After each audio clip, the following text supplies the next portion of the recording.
Bismillahirrahmanirrahim. Assalamualaikum kepada teman-teman yang senantiasa mendengarkan audiobook dalam buku Sejarah Islam yang Hilang. Pada kesempatan kali ini, insya Allah saya akan membacakan audiobook dari Sejarah Islam yang Hilang, itu bagian yang keempat. Mari disimak ya teman-teman. Pada bagian 4 ini memiliki judul adalah Pendirian Negara Islam. Nah, langsung saja. Terbunuhnya Ali di tangan Khawarij dan naiknya Muawiyah menjadi khalifah menandakan akhir era yang biasa disebut Khulafaur Rasyidin. Bentuk pemerintahan dan masyarakat Islam berubah secara mendasar selama 19 tahun pertamanya pemerintahan Muawiyah, sejak 661 hingga 680 Masehi. Berkuasa saat perpecahan dan kekacauan menguasai Mesir sampai Iran, keahlian dan kompetensi politik Muawiyah membantu mencegah dunia Islam jatuh ke dalam anarkisme total, yang karenanya mungkin tak bisa bangkit lagi. Tetapi pada saat yang sama beberapa kebijakan yang tindakannya cukup kontroversial sehingga menjadi dasar perpecahan terbesar dalam dunia Islam sekarang. Kekuasaan menandai awal kekhalifahan Umayyah, ketika suksesi khalifah diputuskan berdasarkan keturunan dan tetap berada pada keluarga Umayyah sampai 750 Masehi. Kemudian digantikan oleh keluarga tua di Makkah yang lainnya, yaitu Abbasiyah. Muawiyah, meskipun sudah ada usaha lewat arbitrase, solusi nyata bagi perselisihan antara Ali dan Muawiyah tak pernah terjadi. Tahun terakhir Khalifah Ali ditandai perpecahan de facto antara kekuasaan Muawiyah dan Ali. Tetapi dengan wafatnya Ali, Muawiyah bebas memperluaskan kekuasaan di wilayah-wilayah yang sebelumnya setia kepada Ali dan menyatukan dunia Islam di bawah pemerintahannya. Mungkin ia memang satu-satunya orang yang saat itu mendapatkan dukungan untuk mengelola tugas monumental semacam ini.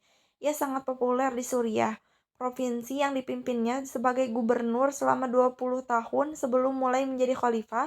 Pasukan Suriah menjadi tulang punggung kekuatan militernya. Jadi alih-alih memobilisasi pasukan untuk menghancurkan oposisi dengan kejam, ia menegosiasikan perjanjian dengan anak Ali. Hasilnya, Hasan akan menyerahkan seluruh klaim kepemimpinan dan menghabiskan hidup untuk kegiatan ibadah dan ilmu pengetahuan di Makkah. Di bawah permukaan, keinginan sebagian orang untuk dipimpin oleh keluarga Ali tetap ada, tetapi tak pernah menjadi ancaman nyata bagi kekuasaan Muawiyah. Khalifah yang mengandalkan negosiasi dan perjanjian dengan lawan-lawan potensial lain. Dalam banyak acara, Muawiyah memerintahkan seperti pemimpin suku Arab pra-Islam, menggunakan hubungan keluarga, kode kehormatan tak tertulis, dan hadiah untuk melancarkan jalan politiknya. Karena semasa muda ia tinggal di Mekah dan menyaksikan ayahnya memimpin Quraisy, tak diragukan lagi bahwa tradisi lama ini ditertanam dalam gaya politiknya. Tetapi pada saat yang sama, Muawiyah mulai mengubah sistem kekhalifahan menjadi monarki. Dialah khalifah yang pertama yang duduk di takhta dan sholat di area tertutup di masjid yang dilindunginya dari kemungkinan pembunuhan. Ia tak lagi mengikuti jejak sederhana dan bersahaja seperti 4 khalifah pertama. Malahan, budaya keluarga raja dan istana yang sebelumnya mewarnai kekaisaran Roma dan Sanasid menjadi bagian dari kekhalifahan. Untuk kali pertama setelah Nabi wafat, khalifah sekadar menjadi yang pertama di antara yang setara. Dan banyak kisah yang bertahan tentang asketisme 4 pemimpin awal seperti Umar yang tak dikenali orang biasa atau menolak pengawalan khusus. Muawiyah menjembatani kekhalifahan sederhana sebelumnya dan monarki sesudahnya. Ia berjalan-jalan ke pasar di Damaskus dengan baju bertambal pada saat masjid besar dan rumit dibangun oleh para arsiteknya. Sebagai upaya untuk mengurangi tekanan perpecahan politik di antara muslim, Muawiyah memilih fokus untuk memperluas batasan-batasan khalifah. Ia mengingatkan akan sosok Umar yang fokus terhadap ekspansi keluar setelah perang dalam negeri. Di Perang Tabuk, Muawiyah mengirim pasukan untuk meneruskan perang melawan Kekaisaran Bizantium di darat dan di laut. Salah satu sahabat Nabi yang gugur adalah Abu Ayyub al-Ansari yang sudah tua. Dia terkenal karena memberi tempat menginap saat Nabi memasuki Madinah. Ia dikubur di dekat dinding Konstantinopel dan hampir 800 tahun kemudian akan menjadi legenda penuh mitos bagi pasukan Ottoman yang akhirnya mampu menguasai tembok Konstantinopel. Ekspansi juga berlanjut ke Afrika Utara, tempat Bizantium masih memiliki kendali atas wilayah barat Libya modern. Dalam lingkaran Umayyah yang mengendalikan daerah barat Mesir adalah Uqbah bin Nafi, sahabat Nabi yang berasal dari Mekah. Pada 670 Masehi, ia diperintahkan untuk maju ke Bizantium Afrika sehubung dengan kemajuan yang menjalar masuk ke wilayah Bizantium Aegea. Ternyata ancaman utama bukanlah kekuatan Bizantium, melainkan suku Berber lokal yang menahan diri secara perlahan sebelum pergerakan ke barat dapat dilakukan. Setelah periode pendek dari 675 sampai 680 Masehi, saat kedudukannya sebagai gubernur Ifriqiya, provinsi Afrika, dicopot, Uqbah melanjutkan serangan ke barat. Menjelang 680 Masehi, pasukan Umayyah sudah cukup siap untuk berangkat melakukan penaklukan serius untuk melintas ke daerah Tunisia, Algeria, dan Maroko modern yang umum disebut Maghribi. Ke Samudra Atlantik, peran Uqbah dalam melakukan ini akan menjadi legenda bagi penduduk Muslim Afrika Utara. Setelah meninggalkan Qairawan pada 680 Masehi, pasukan Uqbah melanjutkan tanpa perlawanan sepanjang dataran tinggi gurun di selatan pegunungan pesisir sepanjang Mediterania. Salah satu penjelasan yang mungkin tentang penaklukan yang dapat menakjubkan ini adalah perbedaan bahasa, budaya, dan agama antara Berber Afrika Utara dan penguasa Bizantium. Orang Bizantium yang memerintah Afrika Utara berbeda jauh dari orang Berber yang mereka kuasai. Suku Berber adalah manusia gurun, lebih dekat dengan orang Arab yang tiba pada 600-an daripada orang Latin dan Yunani kota yang telah berabad-abad memerintah wilayah tersebut. Bahasa mereka pun tak punya kesamaan dengan bahasa Yunani yang digunakan dalam pemerintahan. Hanya sedikit orang Berber yang mengubah cara hidupnya dan mempelajari bahasa gubernur mereka. Kurangnya, ciri budaya yang sama menjadikan perbedaan sosial yang ajek dan di antara keduanya. Asimilasi penuh orang Berber ke dalam masyarakat Roman atau Bizantium sangat langka. Akan tetapi sepertinya agama menjadi faktor yang besar membuat Berber mendukung pasukan Muslim Arab. Sejarah awal Islam mencatat bahwa seluruh suku Berber masuk Islam segera setelah kedatangannya. Tentu ada perbedaan antara orang Afrika Utara dan orang Bizantium dalam isu kristianisasi, terutama soal bentuk ketuhanan dan kemanusiaan. Gerakan Kristen separatis seperti Arianisme dan Donatisme secara terbuka memperdebatkan ortodoksi rasmi yang diperkenalkan oleh Bizantium dan mungkin telah menyebabkan orang Afrika Utara cenderung lebih dekat dengan Islam.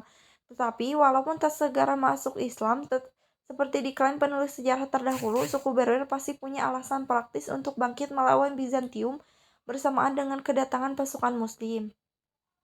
Konflik suksesi. Meskipun berhasil menyatukan dunia Islam setelah kekacauan pada masa Khalifah Ali, ada satu keputusan Muawiyah yang menjadikannya sebagai karakter kontroversial dan mengubah bentuk pemerintahan Islam selama 1300 tahun berikutnya. Ia menunjukkan Yazid anaknya sebagai penerus sebelum wafat dan menuntut sumpah setia dari orang-orang terkemuka di Damaskus. Ahli sejarah Islam sepanjang waktu berspekulasi mereka alasan Muawiyah melakukan itu, terutama mempertimbangkan oposisi terhadap Yazid. Tetapi mengingat konteks historis pada masa Muawiyah, kita mudah memahami mengapa terjadi perubahan ke sistem keturunan. Masa Muawiyah menjadi khalifah menunjukkan kepenekanannya pada kesatuan dan keharmonisan politik.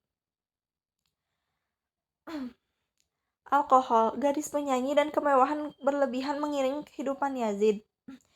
Dari gaya hidup beriman dan sederhana seperti yang didakwahkan Nabi, benar atau tidak, tuduhan ini cukup bagi sebagian orang yang memberontak seperti Abdullah bin Al-Zubair, anak Al-Zubair yang menentang Ali.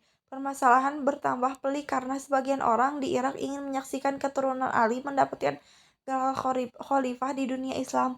Hasan, anak tertua Ali, sudah wafat di Mekah pada masa pemerintahan Muawiyah, maka dukungan pun jatuh kepada Husain, adiknya.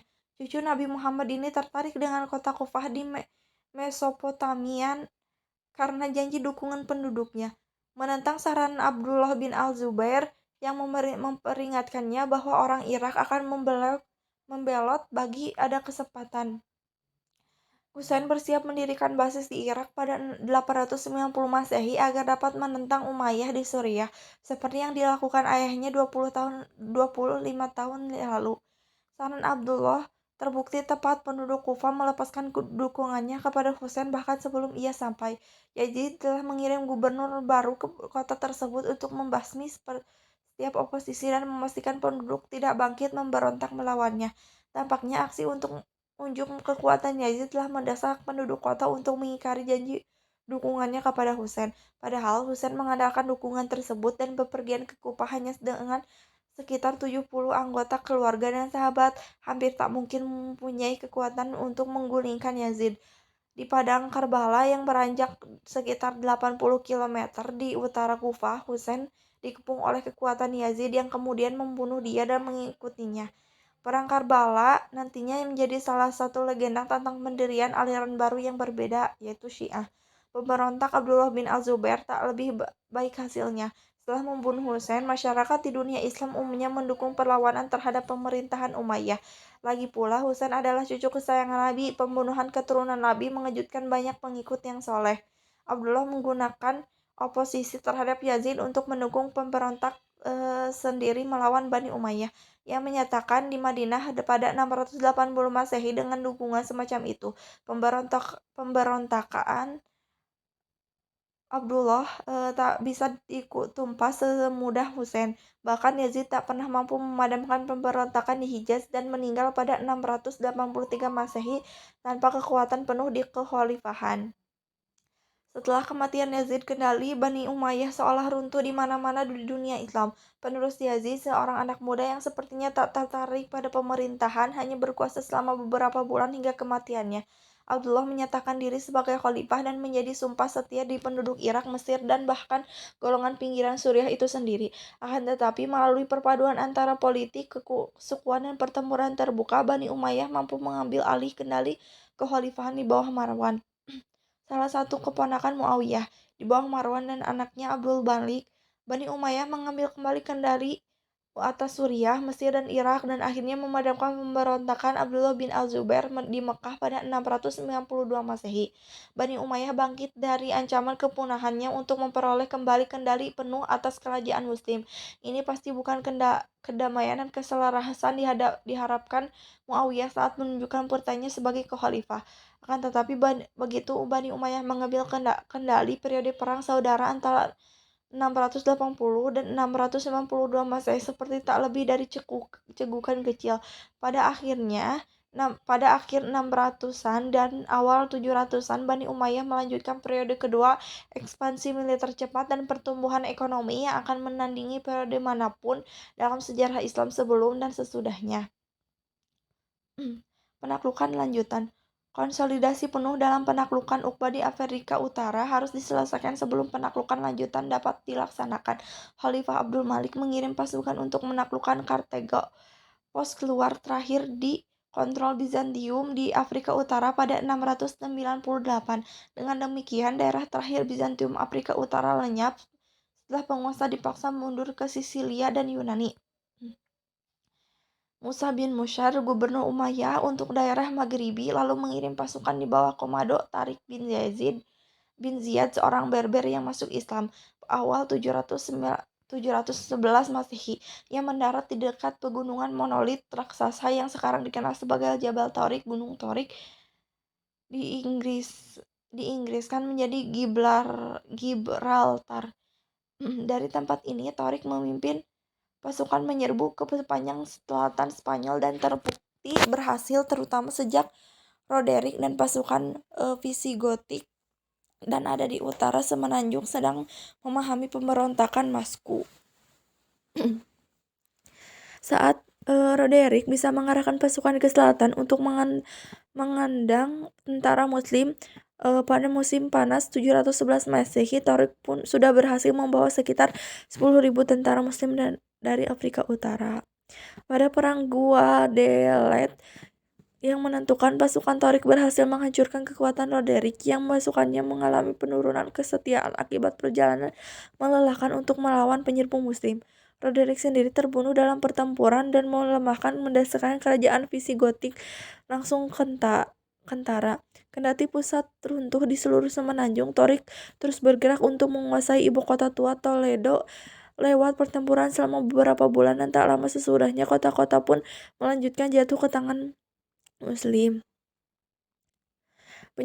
Penyerbuan lebih lanjut ke selatan, masuk ke Galia, awalnya terbukti sukses seperti penaklukan Spanyol. Pasukan Muslim berhasil maju sampai bagian selatan Prancis modern, menerapkan aturan Islam di Aquitania dan Septimania pada 720 Masehi. Puncak invasi Islam ke Galia terjadi pada 732 saat pasukan di bawah gubernur Muslim Andalusia, Abdullah Rahman Al-Ghafiqi, dikalahkan pasukan France yang dipimpin Charles Martel di Perang Tours, utara Prancis. Arti penting pertempuran ini menjadi bahan perdebatan para ahli sejarah. Sebagian berpendapat bahwa kemenangan Islam akan membuka jalan pada penaklukan penuh Eropa dan berpindah agama ke Islam pada 700-an, sedangkan yang lain mengecilkan pertempuran tersebut dengan mengatakan gerakan maju Al-Ghafiqi ke utara Prancis tak lebih dari penyerbuan musim panas tanpa bertujuan menaklukkan. Ekspansi Umayyah pada awal abad ke-8 menjadi luar biasa karena tak terbatas pada Afrika Utara dan Spanyol.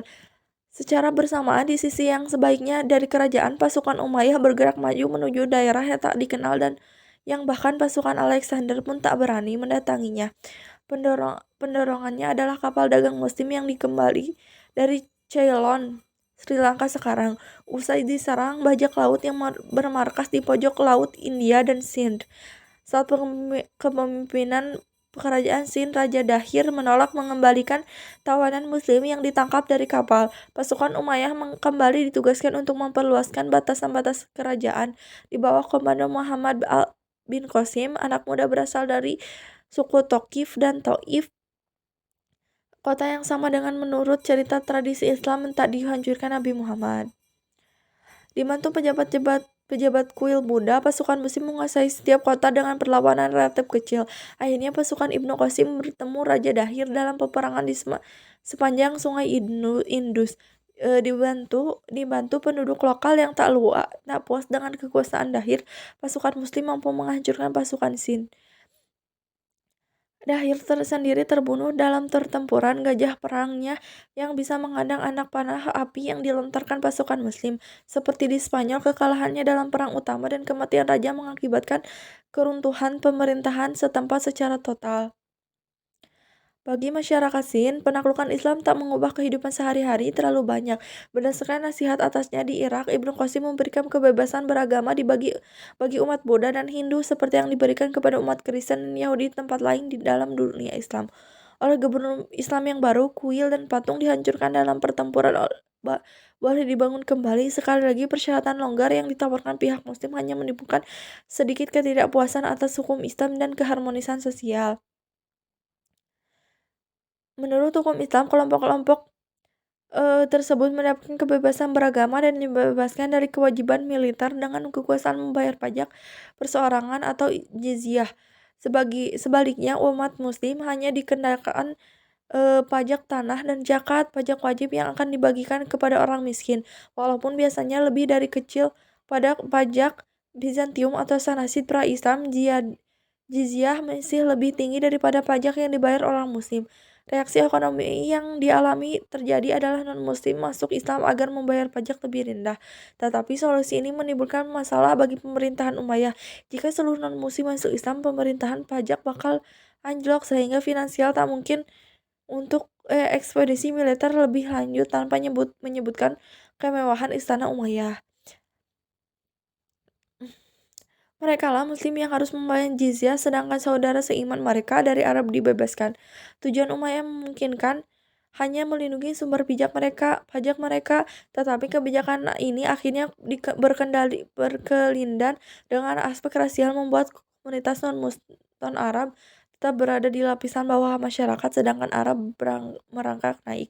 Dari perspektif keagamaan, hal ini kontradiktif dengan seruan Nabi Muhammad saat haji perpisahan dengan persatuan, yang menyatakan tidak ada orang Arab yang lebih baik daripada bukan orang Arab dan tak ada orang bukan Arab yang lebih baik daripada orang Arab. Sebuah upaya pernah dilakukan Khalifah Umar bin Abdul Aziz untuk membatalkan kebijakan pajak yang tak Islam sampai masa kekuasaan dari 717 sampai 720 Masehi. Walaupun reformasi ini sangat populer di kalangan non-Arab, ia tak dipercaya oleh keluarganya sendiri dan diracun oleh Bani Umayyah hanya 2 tahun setelah berkuasa. Revolusi Bani Abbasiyah. Bani Abbasiyah mendapatkan namanya dari paman Nabi, Abbas, yang menjadi kepala keluarga klan tersebut. Mereka bermukim di tanah sebelah timur Sungai Yordan setelah menaklukkan Suriah dan secara umum menjauhkan diri dari politik saat perang saudara berkecamuk pada 600-an. Akan tetapi pada 700-an mereka mulai mengembus rumor bahwa salah satu keturunan Ali secara resmi memindahkan hak kekuasaan kepada Bani Abbasiyah. Mengapa ia melakukannya atau apakah memang itu terjadi masih merupakan misteri. Dari sudut pandang praktis, hal ini memberikan legitimasi kepada Bani Abbasiyah. Mereka tak lebih dekat hubungannya dengan Nabi pada Bani Umayyah, tetapi juga mengklaim akan menegakkan keinginan kalangan dan mendukung keturunan Ali sebagai pemimpin dunia. Pada 747 Masehi, Bani Abbasiyah secara resmi menyatakan pemberontakan terbuka, mengibarkan bendera hitam khusus di langit kota Merv, jauh di ke timur dunia Islam yang sekarang bernama Turkmenistan. Revolusi ini dipimpin tokoh misterius yang dikenal sebagai Abu Muslim. Tak banyak yang diketahui tentangnya, tetapi ia memang tak tampak sebagai anggota keluarga Abbasiyah dan mungkin berasal dari etnis Persia. Di bawah kepemimpinannya di bidang politik dan militer yang brilian, revolusi Bani Abbasiyah dengan cepat bisa mengambil kendali Khurasan dan segera menjadi basis pergerakan. Abu Muslim mengirim pasukan ke arah barat, masukkan ke jantung Persia. Di sana penduduk lokal Muslim bangkit melawan Umayyah dan bergabung dengan semangat revolusioner. Pada awal 750 Masehi dalam Perang Jab di Mesopotami Tengah, kekuatan Abbasiyah berhasil memukul mundur pasukan Umayyah. Perlawanan terorganisasi terhadap Abbasiyah secara efektif berakhir setelah perang tersebut.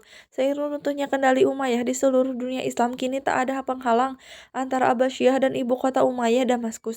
Satu demi satu kota-kota menyerah dan menerima kedaulatan Abbasiyah. Satu demi satu anggota keluarga Umayyah diburu dan dihukum mati. Marwan sendiri tertangkap di Mesir setelah ia gagal mengumpulkan pasukan yang akan memukul mundur Abbasiyah dan mengembalikan kendali Umayyah. Kekhalifahan Abbasiyah. Revolusi Abbasiyah pada pertengahan 700-an menobatkan dinasti kedua untuk mengendalikan kekhalifahan. Membangun pemerintahan yang lebih sejalan dengan teladan Nabi, menyediakan tempat yang lebih pantas bagi non-Arab dalam masyarakat, dan memberikan sejumlah peran kepemimpinan bagi keturunan Ali. Sebaliknya, Khalifah Abbasiyah meneruskan tradisi otoritarian yang sama dengan yang mereka cela dari Umayyah. Khalifah tetap menjadi gelar keturunan milik keluarga Quraisy dan mereka mendukung keluarga Ali sebagai khalifah ditinggalkan begitu saja tanpa dipenuhi janjinya. Salah satu hal yang benar-benar dimajukan Bani Abbasiyah adalah peran non-Arab dalam masyarakat. Walaupun jabatan khalifah tetap dipegang oleh orang Arab, bagian administrasi makin banyak diisi orang Persia. Selama ratusan tahun sebelum Islam, orang Persia telah mengembangkan sistem birokrasi yang kompleks tetapi efisien. Sekarang non-Arab tak lagi mengalami diskriminasi, maka pengalaman mereka dapat dimanfaatkan dan pemerintahan kerajaan.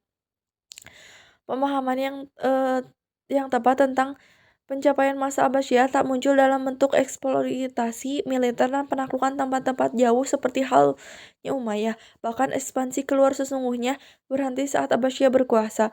Serangan musiman melintasi perbatasan Bizantium tetap berlanjut, tetapi persiapannya tidak matang. Di barat, Perang Tours pada 732 Masehi dalam masa Umayyah menyebabkan berhentinya ekspansi Muslim ke Eropa, dan konsolidasi kekuatan di Andalusia menjadi fokus utama pengungsian Umayyah yang mengontrolnya. Di timur, hanya ada sedikit tambahan keuntungan yang dihasilkan dalam serangan ke Asia Tengah. Orang-orang Turk yang menyebar ke daratan Asia Tengah tak menyongsong peradaban Islam lewat penaklukan, tetapi melalui migrasi ke jantung dunia Islam pada 800-an dan 900-an. Era penaklukan militer muslim telah berhenti selamanya, tetapi era penaklukan intelektual muslim siap dimulai. Ini merupakan bagian yang kelima. Sekian yang bisa saya sampaikan. Terima kasih kepada teman-teman yang telah menyaksikan. Assalamualaikum warahmatullahi wabarakatuh.